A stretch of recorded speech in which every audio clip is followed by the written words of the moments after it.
আজকের যে আলোচ্য বিষয় তা হচ্ছে কিছু লোক আছে, কিছু আল্লাহর বান্দা আছে, কিয়ামতের দিন আল্লাহ রাব্বুল আলামিন তাদের ফরজ নফল দান সদকা কোনো ইবাদতই আল্লাহ তাআলা গ্রহণ করবেন না। এরা কারা? আমরা ফরজ ইবাদত করছি, নফল ইবাদত করছি, বিভিন্ন জায়গায় আমরা দান সদকা করছি, আমাদের অনেক চেষ্টা আছে। এই চেষ্টা কি আসলেই ওই কিয়ামতের কঠিন সময়ে যখন আল্লাহ রাব্বুল আলামিনের কাছে আমরা হিসাবের মুখোমুখি হব, যেদিন আল্লাহ সুবহানাহু ওয়া তাআলা আল্লাহর বান্দাদেরকে পুরস্কার দিবেন, সেই পুরস্কারের এই গুরুত্বপূর্ণ মুহূর্তে সেটা কি আমার ব্যালেন্স, আমার আমল নামায়, আমার হাতে যেই সহিফা কিয়ামতের দিন দেওয়া হবে সেই সহিফাতে কি আমার এই আমল নামা এগুলো পাওয়া যাবে? না, আমার আমল নামায় সেগুলো পাওয়া যাবে না। অথচ ইবাদত করলাম, আমরা আল্লাহর ইবাদত করলাম, ফরজ ইবাদত কবুল হবে না, নফল ইবাদত কবুল হবে না, দান সদকা কবুল হবে না। এই ধরনের কিছু আমল রয়েছে যেগুলো আমরা অনেক দিক থেকে খুব ক্ষুদ্র মনে করি, ছোট্ট মনে করি, সামান্য মনে করি, কিন্তু এই সামান্য কাজটুকু আপনার আসল পুরস্কার থেকে আপনাকে বঞ্চিত করে দেবে। সুবহানাল্লাহ। এর জন্য আমি সূরাতুল হুজুরাতের প্রথম 2 নম্বর আয়াত আপনাদের সামনে তেলাওয়াত করেছি। এই আয়াতটা আপনারা শুনুন, তাহলে আপনাদের উপলব্ধি তৈরি হবে যে ক্ষুদ্র কাজও কখনো কখনো কখনো আপনার সমস্ত আমলকে বরবাদ করে দিতে পারে। কাজটা ছোট, আপনার কাছে অনেক বেশি গুরুত্ব পায়নি, কিন্তু আপনার সমস্ত আমলকে বরবাদ করে দিতে পারে। এই ধরনের একটি কাজ আল্লাহ সুবহানাহু ওয়া তাআলা সূরাতুল হুজুরাতের মধ্যে বর্ণনা করেছেন। আমার দৃঢ় বিশ্বাস যারা আপনারা সূরাতুল হুজুরাত পড়েছেন সবাই জানা থাকার কথা। ইয়া আইয়ুহাল্লাযীনা আমানু, হে ঈমানদারগণ, তোমরা যারা ঈমান এনেছো, লা তারফাউ আসওয়াতাকুম ফাওকা সাওতিন নবী, তোমরা তোমাদের আওয়াজকে নবীর আওয়াজের উপরে করবে না। নবীর আওয়াজের যে ভলিউম আছে, এই ভলিউমের চেয়ে তোমাদের আওয়াজ কি হবে না? উঁচা হবে না, বেশি হবে না, লাউড হবে না। খুব ভালো করে খেয়াল করেন, নবী সাল্লাল্লাহু আলাইহি ওয়াসাল্লামের আওয়াজের উপর আওয়াজ করা, নবী সাল্লাল্লাহু আলাইহি ওয়াসাল্লামের বক্তব্যের উপর লাউড, এটাকে আরও লাউড করে কিছু বলা, এটাকে আল্লাহ রাব্বুল আলামিন নিষেধ করে দিয়েছেন, হারাম করে দিয়েছেন। এবং এই আয়াতের তাফসীরের মধ্যে জুমহুর সালাফগণ বলেছেন যে নবী সাল্লাল্লাহু আলাইহি ওয়াসাল্লামের জীবদ্দশায় এটা প্রযোজ্য, নবী সাল্লাল্লাহু আলাইহি ওয়াসাল্লাম মৃত্যুর পরে নবী সাল্লাল্লাহু আলাইহি ওয়াসাল্লাম মসজিদে নবী সাল্লাল্লাহু আলাইহি ওয়াসাল্লামের কবরের সামনে গিয়ে এই ধরনের হইচই করা, এটাও এখানে হারাম, এটা হারাম। নবী সাল্লাল্লাহু আলাইহি ওয়াসাল্লাম সম্মানের পরিপন্থী, নবী সাল্লাল্লাহু আলাইহি ওয়াসাল্লামের মর্যাদার পরিপন্থী কাজ। লা তারফাউ আসওয়াতাকুম ফাওকা সাওতিন নবী, এরপরে একটা নিষেধ হলো, সেটা হচ্ছে আওয়াজকে, ভলিউমকে কি করতে পারবেন না, বাড়াতে পারবেন না। এর দুটি তাফসীর রয়েছে, আমি অত এই আয়াত আমার উদ্দেশ্য নয় তাফসীর, এই জন্য আমি আর সেদিকে যাচ্ছি না। ওয়ালা তাজহারু লাহু বিল কাউল, আর তোমরা তোমাদের কথাবার্তায় নবী সাল্লাল্লাহু আলাইহি ওয়াসাল্লামের সাথে একেবারেই নিজেদের কাজাহরি বা'দিকুম লিবা'দ, পরস্পরের সাথে যেভাবে কথাবার্তা বলো এইভাবে উঁচা আওয়াজ করে করে নবী সাল্লাল্লাহু আলাইহি ওয়াসাল্লামের সাথে কথাবার্তা বলবে না। নবী সাল্লাল্লাহু আলাইহি ওয়াসাল্লামের সাথে কথা বলার জন্য আমাদেরকে আদব শিক্ষা দেওয়া হচ্ছে। কিয়ামত পর্যন্ত উম্মতের জন্য এই আয়াতটি প্রযোজ্য। আমরা তো নবী সাল্লাল্লাহু আলাইহি ওয়াসাল্লামকে পাই নাই, আর আমাদের কোনো সুযোগও নেই নবী সাল্লাল্লাহু আলাইহি ওয়াসাল্লামকে পাওয়ার, কিন্তু তারপরেও আল্লাহ সুবহানাহু ওয়া তাআলা এটাকে, আয়াতটাকে কেন কোরআনের মধ্যে ইনক্লুড করেছেন? তার অনেক বিস্তারিত কারণ রয়েছে, সেই দিকে আমি যেমন আলোচ্য বিষয় নয়, এই জন্য যাচ্ছি না। কিন্তু এখানে গুরুত্বপূর্ণ পয়েন্ট হচ্ছে এই জায়গায় যে নবী সাল্লাল্লাহু আলাইহি ওয়াসাল্লামের আওয়াজের উপর আপনি আওয়াজ করলেন। আমরা পরস্পরের সাথে যেভাবে একটু জোরে জোরে কথা বলি, একজন আরেকজনকে একটু অনেকটা এটাকে কি বলা হয়, আঘাত দিয়ে অথবা অনেকটা ইনিয়ে বিনিয়ে তার সাথে একটু মানে ভিন্নভাবে কথা বলার জন্য চেষ্টা করি, এগুলোকে আল্লাহ সুবহানাহু ওয়া তাআলা এখানে যে নিষেধ করলেন, এর কারণ হিসেবে আল্লাহ তাআলা বলতেছেন এই কথাটুকু খুব ইম্পর্টেন্ট, আন তাহবাতা আমালুকুম, যদি এগুলো করো আন তাহবাতা আমালুকুম, তোমাদের আমল সমূহ বরবাদ হয়ে যাবে, নষ্ট হয়ে যাবে। এইটাই হলো মূল কথা, আন তাহবাতা আমালুকুম, তোমাদের আমলগুলো সব বরবাদ হয়ে যাবে। আপনি এবার দেখেন নবী সাল্লাল্লাহু আলাইহি ওয়াসাল্লামের কথার উপর মানে আওয়াজের উপর আওয়াজ যদি বড় করেন, তাহলে আমল কি হয়ে যাবে, বরবাদ হয়ে যাবে। এটা কি মানে হাদিসের বক্তব্য না কোরআনের বক্তব্য? কোরআন, সরাসরি কোরআন। যারা হাদিস মানেন না তারাও এখানে ইনক্লুড, বুঝতে পেরেছেন? কোরআনের বক্তব্য তো, আমল বরবাদ হয়ে যাবে। আন তাহবাতা আমালুকুম ওয়া আনতুম লা তাশউরুন, তোমরা বুঝতেও পারবে না, টেরও পাবে না, তোমরা বুঝতে পারবে না, তোমাদের সমস্ত আমলগুলো বরবাদ হয়ে যাবে এমন ভাবে। নবী সাল্লাল্লাহু আলাইহি ওয়াসাল্লামের কথার উপর আওয়াজটা যদি বড় হয়, আমল বরবাদ হয়ে যাবে। আর নবী সাল্লাল্লাহু আলাইহি ওয়াসাল্লামের কথা মানবেন না, এই ব্যক্তির আমল কি বরবাদ হবে না, কি আমল ঠিক থাকবে না? আপনারা কি মনে করেন? হ্যাঁ, নবী সাল্লাল্লাহু আলাইহি ওয়াসাল্লামের সাথে নবী সাল্লাল্লাহু আলাইহি ওয়াসাল্লামের সম্মান হানি করে যিনি কথা বলবেন, তার আমল ঠিক থাকবে তো? প্রশ্নই আসে না। এই জন্য কিয়ামত পর্যন্ত উম্মতের জন্য এই আয়াতকে আল্লাহ রাব্বুল আলামিন কোড করে দিয়েছেন কোরআনের মধ্যে। এই আয়াতের তাফসীরের সময় নেই আমার হাতে, আমি মূল বক্তব্যে যাব। এই জন্য আমি আপনাদেরকে এই কথাটুকু বললাম, এই জন্য যে এমন কিছু কাজ আছে, এমন কিছু আমল আছে আমার বন্ধুগণ, যে আমলটুকু আমি আপনি হয়তো খুবই তুচ্ছ মনে করছি, আমি আপনি হয়তো মনে করছি যে আমলটা অনেক গ্রস কিছুই না, প্রবলেম না, বড় কিছুই না, বাট এটাই আপনার আমলকে বরবাদ করে দিচ্ছে, আপনার খবরও নেই। এই ধরনের আমলগুলো শুধুমাত্র আজকের আলোচনায় আমি আপনাদের সাথে শেয়ার করব। আল্লাহ রাব্বুল আলামিন আমাদেরকে তৌফিক দান করুন। সময়ও আমাদের হাতে কম, আমি এই জন্য পুরা বক্তব্য না দিয়েই আমি দ্রুত চলে যাচ্ছি মূল আলোচ্য বিষয়ের দিকে। আমার বন্ধুগণ, 1 নম্বর পয়েন্ট হচ্ছে বান্দাদের আমলগুলো বরবাদ হয়ে যাবে। শুধু বরবাদ হবে নয়, আল্লাহ রাব্বুল আলামিন তাদের নফল ফরজ কোনো ইবাদতই গ্রহণ করবেন না। 1 নম্বর কারণ হচ্ছে, যদি কেউ মদিনাবাসীর সাথে এমন কোনো আচরণ করে যেগুলো মদিনাবাসীর উপর জুলম, অন্যায়, অথবা মদিনাতে বিদআত করার জন্য চেষ্টা করে, অথবা মদিনাতে বিদআতে লিপ্ত ব্যক্তিকে আশ্রয় দান করে, ভয়ঙ্কর অপরাধ। বুঝতে পেরেছে?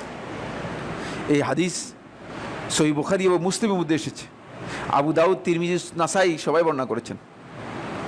এত মানে সহিহ হাদিস আর দুনিয়াতে নেই। হাদিসের আমি তালাশ করে দেখেছি, হাদিসের এমন কোনো কিতাব নেই যে কিতাবের মধ্যে এটি বর্ণিত হয় নাই। বুঝতে পেরেছেন? হাদিসটি আপনাদেরকে পড়ে শোনাই। হাদিসটি রাসূলুল্লাহ সাল্লাল্লাহু আলাইহি ওয়াসাল্লামের সাহাবী আলী ইবনে আবি তালেব থেকে ইয়াজিদ ইবনে শরীক ইবনে তারিক আত-তামিমি বর্ণনা করেন। তিনি বলেন, রাআইতু আলী রাদিয়াল্লাহু তাআলা আনহু আলাল মিম্বার ইয়াখতুব, আলী ইবনে আবি তালেব রাদিয়াল্লাহু তাআলা আনহুকে মিম্বরের উপর খুতবা দিতে দেখলাম। ফাসামি'তুহু ইয়াকুল, তাকে বলতে শুনেছি, লা ওয়াল্লাহি, না আল্লাহর কসম, তোমাদেরকে আল্লাহর কসম করে বলছি, মা ইনদানা মিন কিতাবিন নাকরাউহু ইল্লা কিতাব আল্লাহ, যে আমাদের কাছে আল্লাহর কিতাব ছাড়া রাসূলুল্লাহ সাল্লাল্লাহু আলাইহি ওয়াসাল্লাম যেগুলো পড়তে আমাদেরকে দিয়ে গেছেন, রাসূল সাল্লাল্লাহু আলাইহি ওয়াসাল্লামের সাথে আছে, আর কিছুই নেই। কারণ তখন আল্লাহর কিতাব পরিপূর্ণ লিপিবদ্ধ ছিল। আল্লাহ নবী সাল্লাল্লাহু আলাইহি ওয়াসাল্লাম নবী সাল্লাল্লাহু আলাইহি ওয়াসাল্লামের জীবদ্দশায় আল্লাহর কিতাবের সাথে হাদিসের সংমিশ্রণ হয়ে যাবে। এই জন্য সাহাবীদেরকে সতর্কতার কারণে আলাদাভাবে হাদিসগুলো সংকলন করতে বলেছেন, অনুমতি দিয়েছেন। কিন্তু আল্লাহর কিতাবের সাথে যাতে সংমিশ্রণ না ঘটে, এই জন্য রাসূলুল্লাহ সাল্লাল্লাহু আলাইহি ওয়াসাল্লাম এই হাদিসগুলো লিখিতভাবে লোকদের সামনে রাসূলুল্লাহ সাল্লাল্লাহু আলাইহি ওয়াসাল্লাম তার জীবদ্দশায় রাসূলুল্লাহ সাল্লাল্লাহু আলাইহি ওয়াসাল্লাম অনুমোদন দেননি। ওমা ফি হাযিহি সাহিফা, আর এই সাহিফার মধ্যে, এই কিতাবের মধ্যে যা আছে, একটা কিতাব আল্লাহ রাসূল সাল্লাল্লাহু আলাইহি ওয়াসাল্লাম লিখেছিলেন, এটা কিতাব আমর ইবনে হাজম নামে পরিচিত। সেই কিতাবটা এই সাহিফার মধ্যে, মানে এই সাহিফার মধ্যে যে কথা আছে তা ফানাশারাহা, অনেক দীর্ঘ বক্তব্য, পুরোটা বলছি না। তিনি ওই লোকদেরকে দেখালেন যে রাসূল সাল্লাল্লাহু আলাইহি ওয়াসাল্লাম এগুলো আমাদের কাছে রেখে গেছেন। তারপরে সেখানের মধ্য থেকে তিনি ওই বক্তব্যটুকু নিয়ে আসলেন, ওয়াল মাদিনাতু হারামুন মা বাইনা আইরিন ইলা সাউর, মদিনা হচ্ছে তোমাদের জন্য হারাম, পবিত্র এবং নিষিদ্ধ শহর। মা বাইনা আইরিন ইলা সাউর, আইর থেকে সৌর পর্যন্ত মদিনার এই দুটি পাহাড় পরিচিত। সৌর হচ্ছে একেবারে পূর্ব দিকে, না, আই হচ্ছে সবচেয়ে পূর্ব দিকে, সৌর হচ্ছে সবচেয়ে পশ্চিম দিকে। উহুদ পাহাড়ের পরবর্তী একটি পাহাড়ের নাম, যারা মদিনায় গিয়েছেন তারা দেখার কথা। এই অঞ্চলটুকুকে আল্লাহ রাসূল সাল্লাল্লাহু আলাইহি ওয়াসাল্লাম বলেছেন এটা হচ্ছে হারাম। ফামান আহদাসা ফিহা হাদাসান, সুতরাং যে ব্যক্তি এই মদিনার মধ্যে কোন ধরনের বিদআতি কর্ম করবে, এটা একটা অর্থ, আহলে হাদিসগণ এই অর্থ করেছেন। অথবা ফামান আহদাসা ফিহা হাদাসান, যে ব্যক্তি মদিনার মধ্যে কোন ধরনের অকারেন্স, কোন ধরনের জুলুমের কাজ সংগঠিত করবে, দুইটাই আহলে হাদিসগণ অর্থ করেছেন। অনেক দীর্ঘ বক্তব্যের সময় নেই। আও আওয়া মুহদিসান, অথবা কোনো বিদআতি অথবা কোনো অন্যায়কারী ব্যক্তিকে আশ্রয় প্রদান করবে, ফাআলাইহি লাআনাতুল্লাহি ওয়াল মালাইকাতি ওয়ান নাসি আজমাইন, তার উপর আল্লাহ তাআলার লানত, ফেরেশতাদের লানত, সমস্ত মানব কুলের লানত তার উপর, অভিশাপ। এটা মদিনাবাসীর মর্যাদা এবং আল্লাহ রাসূল সাল্লাল্লাহু আলাইহি ওয়াসাল্লামের মর্যাদার সাথে জড়িত। এরপরে রাসূলুল্লাহ সাল্লাল্লাহু আলাইহি ওয়াসাল্লাম বলেন, লা ইয়াকবালুল্লাহু মিনহু ইয়াওমাল কিয়ামাতি সারফান ওয়ালা আদলা, কিয়ামতের দিন আল্লাহ তাআলা তার কাছ থেকে, আল্লাহ রাব্বুল আলামিন কোনো ধরনের ইবাদত গ্রহণ করবেন না, ফরজ নফল কোনো ইবাদত তার গ্রহণযোগ্য হবে না। এই কাজ করলে ফরজ নফল দুইটাই কি আল্লাহর কাছে গ্রহণযোগ্য হবে না, আল্লাহ হবে না। এই হাদিস থেকে এক নম্বর পয়েন্ট যেটা, সেটা হলো কেউ যদি মদিনা নগরীতে মদিনাবাসীকে কষ্ট দেওয়ার জন্য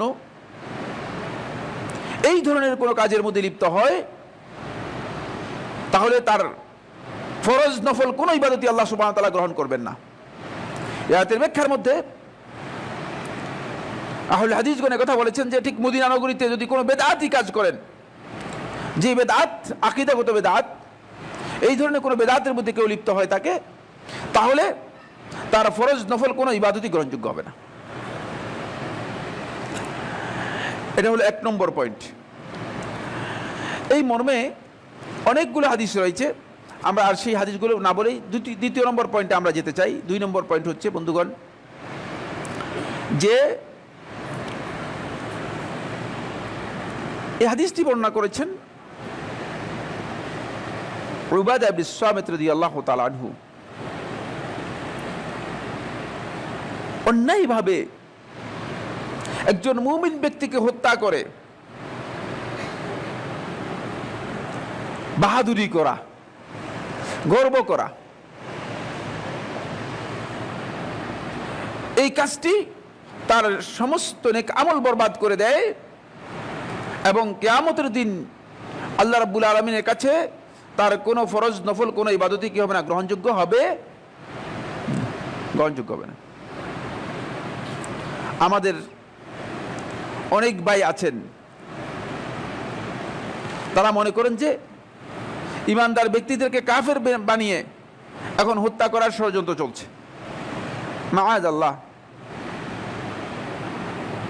মুমিনদেরকে হত্যা করার কোনো স্কোপ ইসলাম দেই নেই। খবরদার যারা আজকে মুসলিমদের মাঝে এই ধরনের প্রচেষ্টা চালিয়ে যাচ্ছেন, এই ধরনের থিম মুসলমানদেরকে দেওয়ার জন্য চেষ্টা করতেছেন। এই ব্যক্তি ইসলামের কথা বলছে, নামাজ আদায় করতেছে, সিয়াম পালন করতেছে, তাকে হত্যার জন্য আপনি মানুষদেরকে উস্কানি দিচ্ছেন। আপনার কি ধারণা হয়? আপনার কিছুই গ্রহণযোগ্য হবে না। এই হাদিসটি উবাদা বিন সামিত বর্ণনা করেন, আবু দাউদ তার সুনানের মধ্যে বর্ণনা করেছেন। তিনি বলেন, রাসূলুল্লাহ সাল্লাল্লাহু আলাইহি ওয়াসাল্লাম ইরশাদ করেন, মান কাতালা মুমিনান, যে ব্যক্তি মুমিন ব্যক্তিকে হত্যা করলো, ফাগতাবাতা বিকাতলিহি, তার হত্যার মাধ্যমে নিজে গর্ববোধ করলো, উল্লাস করলো, আনন্দে প্রকাশ করলো, লাম ইয়াকবালিল্লাহু মিনহু সারফান ওয়ালা আদলান, আল্লাহ রাব্বুল আলামিন তার নফল ফরজ কোনো ইবাদত গ্রহণ করবেন না। সরফান এবং আদলানের সময় থাকলে আমি আর একটু তাফসীর করব, আর একটু বিশ্লেষণ করব। এখন শুধুমাত্র এই অনুবাদ করে যাচ্ছি যে আল্লাহ রাব্বুল আলামিন লাম ইয়াকবালিল্লাহু মিনহু সারফান ওয়ালা আদলান, আল্লাহ তাআলা তার কোনো নফল অথবা কোনো ফরজ ইবাদত আল্লাহ তাআলা তার গ্রহণ করবেন না। এখান থেকে আমাদের কাছে এই কথা স্পষ্ট বোঝা যাচ্ছে যে কোনো বান্দা, কোনো ব্যক্তি যদি স্বেচ্ছায় তাউইল করে, বিভিন্ন ধরনের ব্যাখ্যা করে, কৌশল করে ইমানদার ব্যক্তিদেরকে হত্যা করার জন্য চেষ্টা করে, তার এই হত্যা অত্যন্ত ভয়ঙ্কর অপরাধ এবং এই হত্যার কারণে সেই ব্যক্তি অবশ্যই কিয়ামতের দিন তার আমলগুলো বরবাদ হয়ে যাবে। আল্লাহ সুবহানাহু ওয়া তাআলা কোনোভাবেই আল্লাহ রাব্বুল আলামিন তার ফরজ অথবা নফল কোনো ইবাদতকে আল্লাহ রাব্বুল আলামিন কবুল বা গ্রহণ করবেন না। এটা হলো 2 নম্বর পয়েন্ট বন্ধুগণ। 3 নম্বর পয়েন্ট হচ্ছে সেটা হলো রাসূলুল্লাহ সাল্লাল্লাহু আলাইহি ওয়াসাল্লাম আরেকটি হাদিসের মধ্যে বলেন যে ব্যক্তি অদৃশ্য কোনো কারণ, যার কোনো কারণ বুঝে না, কি উদ্দেশ্যে বেরিয়ে পড়েছে জান না, অহেতুক যুদ্ধের মধ্যে, দ্বন্দ্বের মধ্যে লেগে গিয়েছে, অহেতুক যুদ্ধে নিজেকে লিপ্ত করেছে, একজন উস্কাই দিল আর বেরিয়ে পড়লেন। এখন আমাদের সমাজের মধ্যে এটা ব্যাপকতা লাভ করেছে। কোন পয়েন্টে আপনাকে বলা হচ্ছে কি আপনি করতেছেন? এই ধরনের যুদ্ধ, এই ধরনের সংঘর্ষ এবং এই সংঘর্ষের সাথে নিজেকে লিপ্ত করলে এবং এখানে সহযোগিতা করলে, তাহলে সেই ব্যক্তি কিয়ামতের দিন আল্লাহ রাব্বুল আলামিনের কাছে তার ফরজ নফল কোনো ইবাদত আল্লাহ তাআলা গ্রহণ করবেন না। এই হাদিসের অনেকগুলো কিতাবের মধ্যে এসেছে। ইমাম নাসাই তার সুনানের মধ্যে বর্ণনা করেছেন, আবু দাউদ সুনানের মধ্যে বর্ণনা করেছেন, ইবনে মাজাহ সুনানের মধ্যে বর্ণনা করেছেন, বাইহাকি বর্ণনা করেছেন এবং সনদের দিক থেকে হাদিসটি সহিহ, কোনো সন্দেহ নেই। আন আব্দুল্লাহ ইবনে আব্বাস রাদিয়াল্লাহু তাআলা আনহুমা আন্নাহু ক্বাল, আব্দুল্লাহ ইবনে আব্বাস রাদিয়াল্লাহু তাআলা তিনি বলেন, রাসূলুল্লাহ সাল্লাল্লাহু আলাইহি ওয়াসাল্লাম ইরশাদ করেছেন, মান কুতিলা ফি ইম্মিয়া, যে নিহত হলো কিন্তু নিহতের কোনো কারণ জানা নেই। মুসলমানদের মধ্যে একটা ঝগড়া বাজায় দিয়ে, বুঝলেন না, কে বা কারা হত্যা করে ফেলেছে। এটা এখনো হয়, আগের সময় এই ধরনের বিষয় ছিল। আর ইম্মিয়া, অথবা পরস্পর একটা বিরোধে লিপ্ত হয়েছে, কোত্থেকে এসে একটা গুলি তার গায়ের মধ্যে লেগে গিয়েছে, অথবা কোত্থেকে এসে একটা তীর তার বুকের মধ্যে বিঁধে গিয়েছে, ফলে মারা গিয়েছে লোকদের মধ্যে। তাহলে এই অবস্থায়, অথবা আউদুরিভাবে আসা, কোনো কারণ না জানা নেই, পরস্পর বিবাদে লিপ্ত হয়ে লাঠির আঘাতে মারা গিয়েছে, কিন্তু কোনো কারণ নেই, কে বা কারা কেন মেরেছে জানা নেই। ফাহুয়া খাতাউন, আল্লাহ রাসূল সাল্লাল্লাহু আলাইহি ওয়াসাল্লাম বলেন যে এটাকে খাতায়ের মর্যাদা দেব। বিচার করতেছেন, বুঝতে পেরেছেন?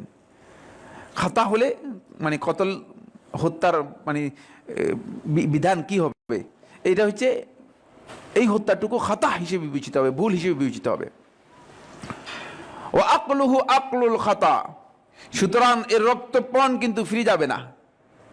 একজন লোক হঠাৎ করে আপনি মানে হত্যা করে ফেলবেন, উদাও হয়ে যাবে, হত্যা হয়ে যাবে, এগুলো কিন্তু ইসলাম জায়েজ নেই।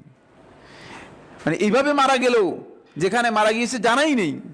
কথা বুঝতে পেরেছেন কিনা? খুব ভালো করে খেয়াল করেন মানুষের মূল্য আল্লাহ তাআলার কাছে কত বেশি, ইসলাম মানুষদেরকে কত বেশি মূল্য দিয়েছে। এই বিষয়গুলো বোঝার জন্য আল্লাহ রাসূল সাল্লাল্লাহু আলাইহি ওয়াসাল্লাম বলেছেন এটা খাতা, তারপরে ওয়া আকলুহু আকলুল খাতা, এটা আকলুল খাতা, মানে ভুলবশত যেই হত্যাকাণ্ড রয়েছে, এই হত্যাকাণ্ডে যেই দণ্ড রয়েছে সেই দণ্ডে তাকে দণ্ডিত করা হবে। বুঝতে পেরেছেন? দণ্ড দিতে হবে, দণ্ড ছাড়া কি হবে না? বাদ পড়বে না।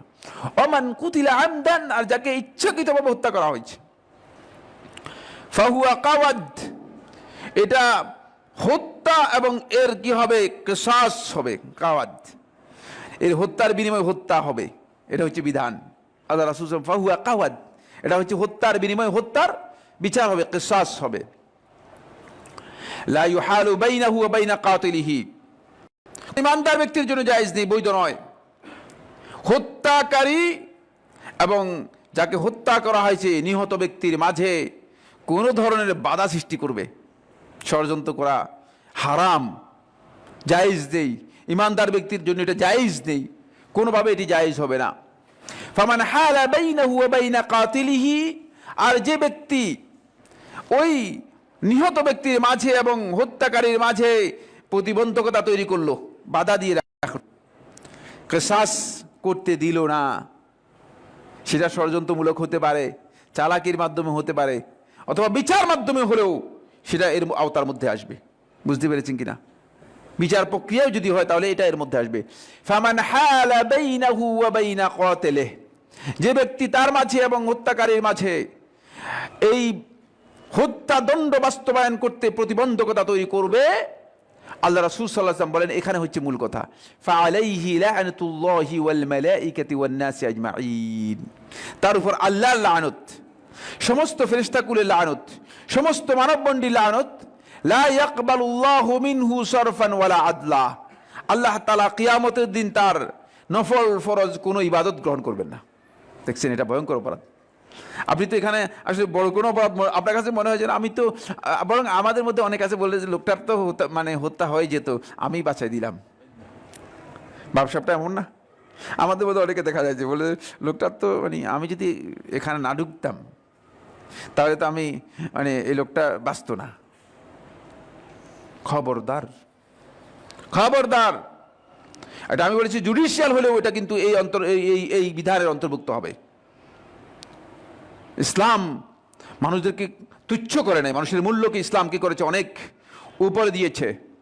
তাই কোনোভাবেই জায়েজ নেই এই কাজে আপনি নিজেকে ইনভলভ করতে পারবেন না। তাহলে কিয়ামতের দিন আল্লাহ রাব্বুল আলামিনের কাছে আপনার ফরজ নফল যত ইবাদত আছে একটাও আল্লাহ তাআলার কাছে গ্রহণযোগ্য হবে না, এমনি শেষ। এটা বলা হচ্ছে এই জন্য কিয়ামতের আগে এমনি একটি কঠিন সময় আসবে যে সময় মানুষদেরকে আল্লাহ নবী সাল্লাল্লাহু আলাইহি ওয়াসাল্লাম সহিহ হাদিসের মধ্যে বলেছেন আল হারাজ মারাজ হবে। হারাজ মারাজ হচ্ছে মানে কে কাকে কেন হত্যা করবে কিচ্ছু জানে না, হত্যার ব্যাপক চর্চা শুরু হবে, হত্যা যজ্ঞে পরিণত হয়ে যাবে। এই যে হত্যা ব্যাপক হয়ে যাবে, আল্লাহ নবী সাল্লাল্লাহু আলাইহি ওয়াসাল্লাম বলেছেন এই ব্যাপক হত্যাকাণ্ডের সময় যাতে কোনোভাবেই ইমানদার ব্যক্তিগণ নিজেদেরকে ইনভলভ না করে, সর্বাবস্থায় যেন তারা এগুলো থেকে নিজেদেরকে দূরে রাখে, এই জন্য রাসূলুল্লাহ সাল্লাল্লাহু আলাইহি ওয়াসাল্লাম এখানে এই নির্দেশ দিয়েছেন। বন্ধুগণ, এটা আমরা 3 নম্বর পয়েন্ট বললাম। 4 নম্বর পয়েন্ট, 4 নম্বর হচ্ছে যে ব্যক্তি ইচ্ছাকৃতভাবে আল্লাহ রাসূল সাল্লাল্লাহু আলাইহি ওয়াসাল্লামের সাহাবীদেরকে গালিগালাজ করবে। আপনারা জানেন সাহাবায়ে কেরামের মর্যাদা ইসলামের মধ্যে আল্লাহ রাসূল সাল্লাল্লাহু আলাইহি ওয়াসাল্লামের মর্যাদার সাথে সম্মানের সাথে জড়িত। এই জন্য ইমাম বুখারী রাহিমাহুল্লাহ তাআলা সহিহ বুখারীর মধ্যে একটা অধ্যায় করেছেন যে বাবুন হুব্বুল আনসার মিনাল ঈমান, যে অধ্যায় আনসারদের ভালোবাসা ঈমানের অংশ। সাহাবায়ে কেরামদের ভালোবাসার বিষয়টি ঈমানের সাথে জড়িত। তাই আল্লাহ রাসূল সাল্লাল্লাহু আলাইহি ওয়াসাল্লাম এই হাদিসটি যতগুলো সনদের মধ্যে এসেছে জুমহুর আহলে হাদিসগণ বলেছেন যে হাদিসটি সনদ থেকে সহিহ।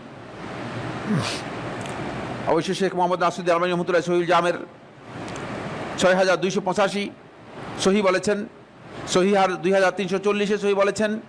আহমদ ইবনে হাম্বল রহমতুল্লাহ ফাদাইলুস সাহাবার মধ্যে হাদিসটি বর্ণনা করেছেন। ইমাম তাবারানী রহমতুল্লাহ 12709 এর মধ্যে হাদিসটি বর্ণনা করেছেন।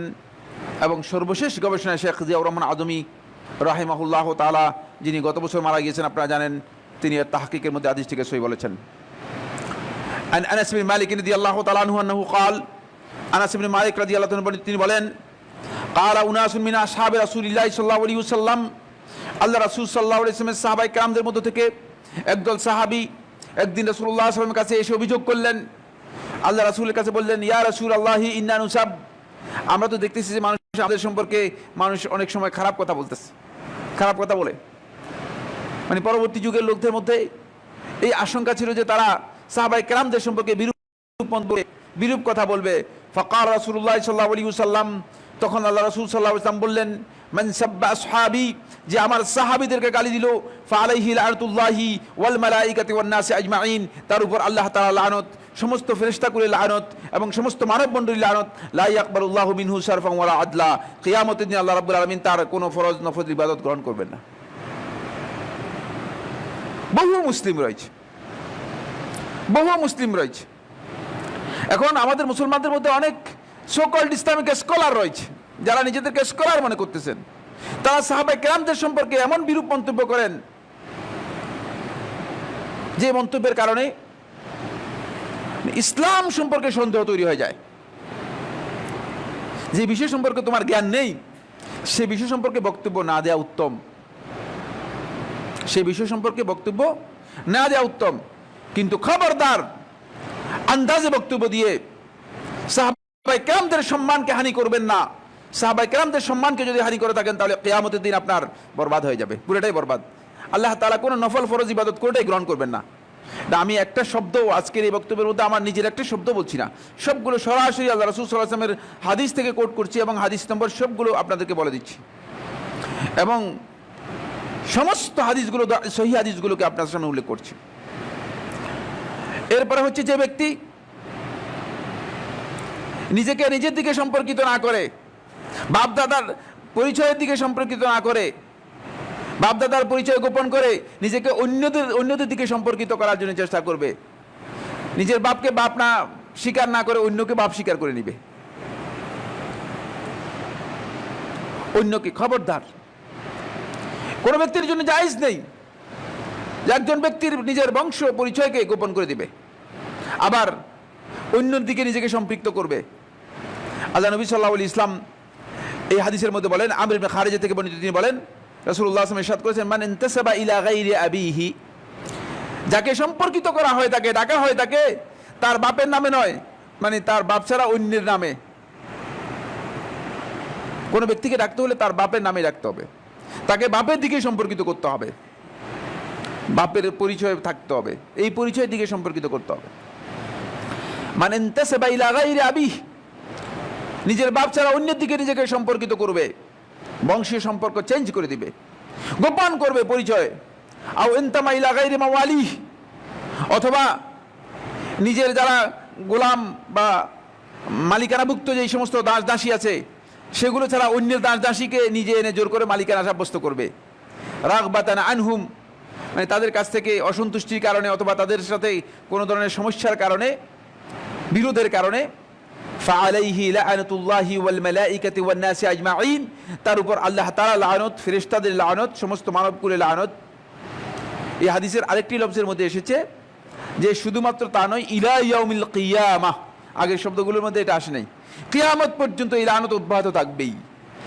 লা ইয়াকবালুল্লাহু মিনহু ইয়াউমাল কিয়ামাতি, কিয়ামতের দিন আল্লাহ তাআলা তার কাছ থেকে গ্রহণ করবেন না সারফান ওয়ালা আদলান, কোনো ধরনের আল্লাহ রাব্বুল আলামিন ফরজ অথবা নফল কোনো ইবাদতকে আল্লাহ সুবহানাহু ওয়া তাআলা কিয়ামতের দিন তার কাছ থেকে গ্রহণ করবেন না।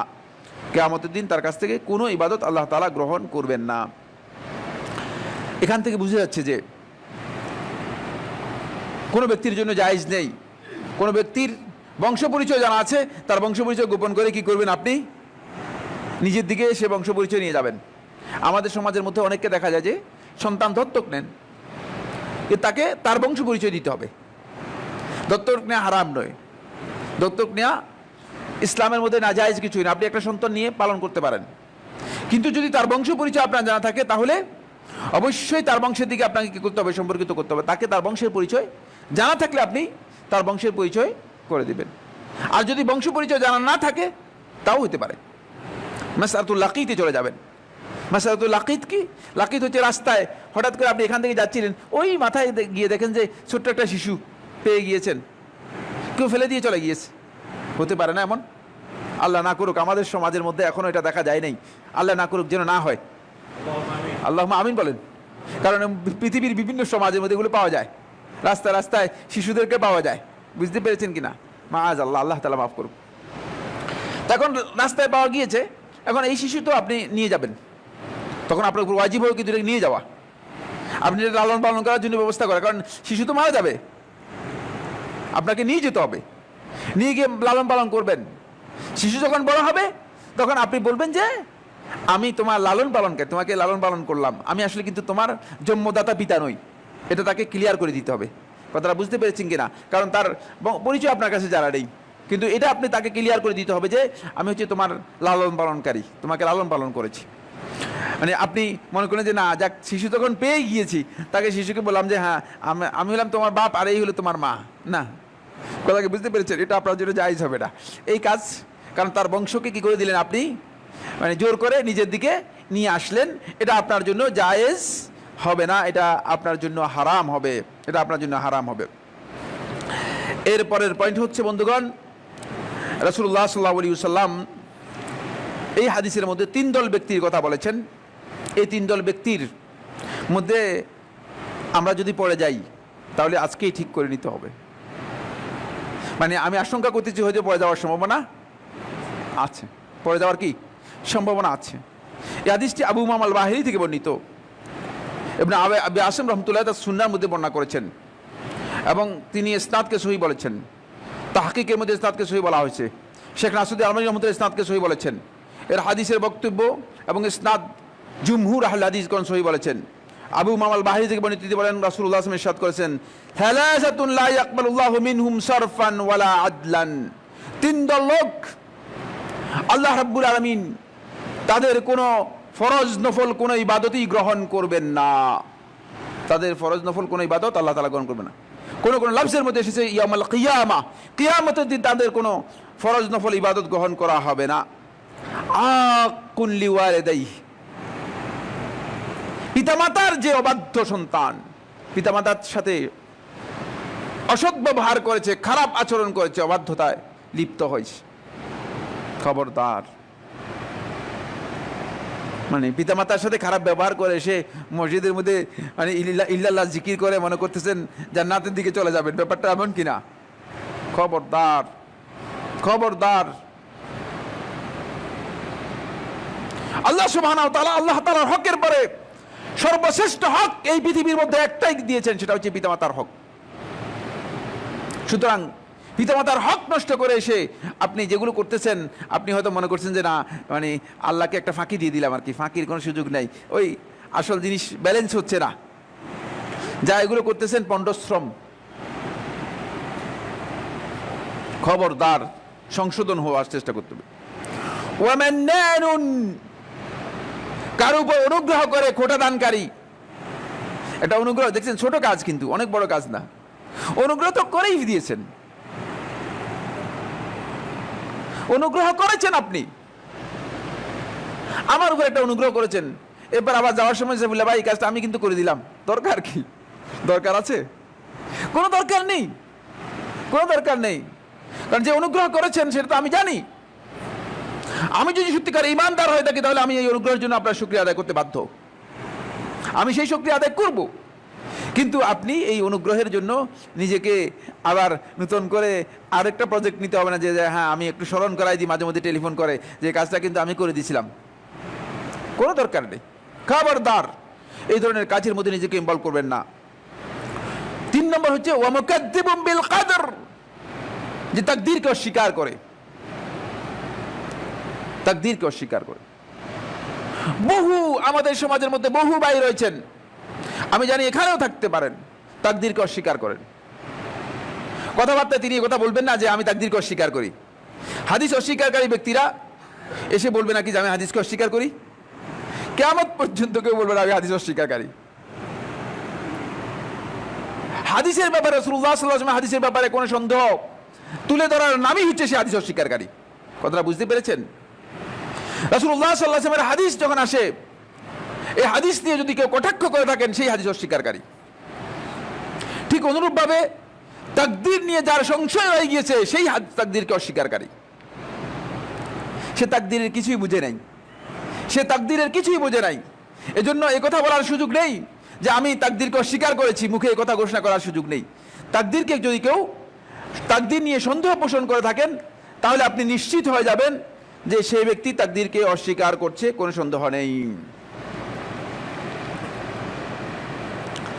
এরপরে যে পয়েন্টটি বন্ধুগণ, সেটা হলো যাদেরকে আল্লাহ সুবহানাহু ওয়া তাআলা কিয়ামতের দিন যাদের নেক আমল, ফরজ এবং নফল কোনো ইবাদতই গ্রহণ করবেন না, তাদের মধ্যে আরেক দল হচ্ছে মানে ইউকাতিলু ফিল ফিতনাহ, যে ফিতনার মধ্যে যুদ্ধে লিপ্ত হয়ে যায়। ফিতনা কাকে বলা হয়? হক এবং বাতিল সময় শেষ হয়ে গেছে, হক এবং বাতিলের মধ্যে একটা সংমিশ্রণ তৈরি হয়ে গিয়েছে। খবরদার, এখানে আপনি কোনো দিন কি করবেন না, আপনাকে ইনভলভ করবেন না, চুপ, থেমে যান। এখন আমাদের মধ্যে অনেক যুবক রয়েছে, মনে হচ্ছে যেন সে মানে পারে না, যে মানে যদি তার কাছে মানে সরকারি বাহিনীর কোনো অস্ত্র থাকতো তাহলে সে নিজেকে নিজে হয়তো হত্যা করে ফেলতো, ঘরের যা আছে মানে পরিবারের সদস্য সবাইকে হত্যা করে ফেলতো। এত বড় যোদ্ধা। খবরদার, এই সমস্ত ফেসবুকের কারণেই আজকে মুসলিমদের ঈমান ধ্বংসের জন্য যথেষ্ট হয়ে গিয়েছে এবং ফিতনা ব্যাপক হয়ে যাচ্ছে। কে আপনাকে দায়িত্ব দিয়েছে? আপনার এগুলো সব করতে হবে, এখানে আপনাকে কমেন্ট করতে হবে, আপনাকে ঢুকতে হবে, আর এই ফিতনার জন্য আপনি সহায়ক হবেন? সামান্য কোনো ফিতনা যদি আপনি সহায়তা করেন এবং আপনি যদি নিশ্চিত হন যে আসলে আপনার এই কাজটা আপনার কাছে মনে হয় যে আপনি হিদায়াতের উপর আছেন, তারপরেও যদি আপনি ফিতনার উপর নিযুক্ত হন, আল্লাহর হাবিব সাল্লাল্লাহু আলাইহি ওয়াসাল্লাম বলতেছেন কিয়ামতের দিন আপনার ফরজ নফল কোনো ইবাদত গ্রহণযোগ্য হবে না, হিদায়াতের উপর থাকলেও। খবরদার, সতর্ক হয়ে যান। সময় নেই, এই জন্য আর বলতে পারলাম না। এরপরের পয়েন্ট হচ্ছে যেটা, সেটা হলো ওই ব্যক্তি যে ব্যক্তি নিয়মিত মাদকাসক্ত, মাদকের সাথে জড়িত রয়েছে, তার ফরজ নফল কোনো ইবাদত আল্লাহ তাআলার কাছে কবুল হবে না। শুধুমাত্র এখন আর হাদিস না বলে মানে বক্তব্য শেষ করে দিচ্ছি।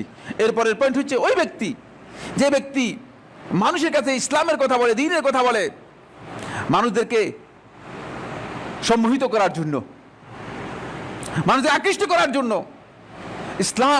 ইসলামের বক্তব্য জাদুগিরি নয়, আকর্ষণের মাধ্যমে। আজকে আমাদের যুবক সমাজ মনে করেন যে একটা সুন্দর একটা স্পিচ দিয়ে দিলাম, বক্তব্য দিয়ে দিলাম, আর তার পিছে হিমিলনের বাঁশিওয়ালার মতো। বাঁশির মধ্যে কি পেয়েছে আমি জানি না।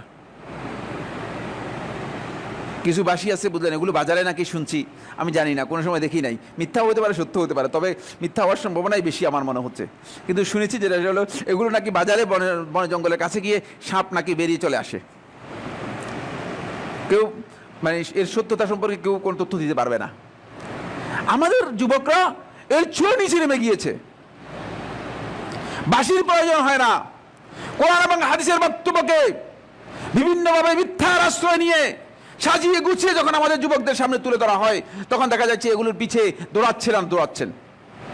আল্লাহ রাসূল সাল্লাল্লাহু আলাইহি ওয়াসাল্লাম হাদিসটা পড়েই শোনাই, যেহেতু সময় একটু বেশি হয়ে গেছে। মান তাআল্লামা সারফাল কালামি, যে মানুষদের আকৃষ্ট করার কথা শিক্ষা গ্রহণ করলো, লিয়াসবিয়া বিহি কুলুবার রিজাল, মানুষের অন্তরে আকর্ষণ সৃষ্টি করার জন্য, মানুষের অন্তরকে জয় করার জন্য, লাম ইয়াকবালিল্লাহু মিনহু ইয়াউমাল কিয়ামাতি সারফান ওয়ালা আদলা, কিয়ামতের দিন আল্লাহ রাব্বুল আলামিন তার কোনো নফল ফরজ ইবাদত কিচ্ছু গ্রহণ করবেন না। আমরা কথা বলবো আল্লাহর জন্য, আমাদের বক্তব্য আল্লাহর জন্য, আমাদের সব কিছু আল্লাহর জন্য। আপনার সন্তুষ্টির জন্য কথা বলার আমার দরকার নেই। আপনি অসন্তুষ্ট হওয়ার জন্য আমি কথা বলবো, ব্যাপারটা এমন নয়। আমরা হক কথাটুকু বলবো, এর মাধ্যমে যেন আমি উপকৃত হতে পারি, আপনি উপকৃত হতে পারেন, এইভাবে আমরা কথা বলার জন্য চেষ্টা করব। এই হাদিসটিও সনদের দিক থেকে সহি, আবু দাউদ তার সুনানের মধ্যে বর্ণনা করেছেন এবং একাধিক আহলে হাদিস এই হাদিসটিকে সহি বলেছেন। ইবনে মুফলিহ রাহমাতুল্লাহ আলাইহি আবু শরিয়ার মধ্যে হাদিসটিকে সহি বলেছেন। বন্ধুগণ, আজকের আলোচনার মধ্যে আর বাড়াতে চাই না, যেহেতু মূল কথাগুলো আমরা শুধুমাত্র পয়েন্টগুলো আপনাদের সামনে কিছু চেষ্টা করেছি। আসুন না, আমরা তো ইবাদত করছি আল্লাহর সন্তুষ্টির জন্য, যাতে আখিরাতে আমাদের ব্যালেন্স হয়। কিন্তু আখিরাতের ব্যালেন্স নষ্ট করে দুনিয়ার এই খুঁটিনাটি কাজগুলো কেন আমরা নিজেদেরকে এগুলোর মধ্যে ইনভলভ করব? কোনো দরকার নেই। এগুলো থেকে আমরা সতর্ক হই, দূরে সরে যাই। কিয়ামতের দিন যদি এত কষ্ট করে আপনি ফরজ সালাত আদায় করেছেন, নফল সিয়াম আদায় করেছেন, ফরজ সিয়াম আদায় করেছেন, দান করেছেন, কষ্ট করেছেন, এই সব কাজ যদি আপনার পণ্ড হয়ে যায়, তাহলে আপনার লাভটা কি হলো? কোনো লাভই তো হলো না, আপনি ক্ষতিগ্রস্ত হয়ে গেলেন। এই জন্য কিয়ামতের দিন যেন আল্লাহ তাআলার কাছে আমরা যেই আমলগুলো করেছি সেই আমলগুলো পাই। আল্লাহ সুবহানাহু ওয়া তাআলা আমাদের সবাইকে সেই চেষ্টা করার তৌফিক দান করুন।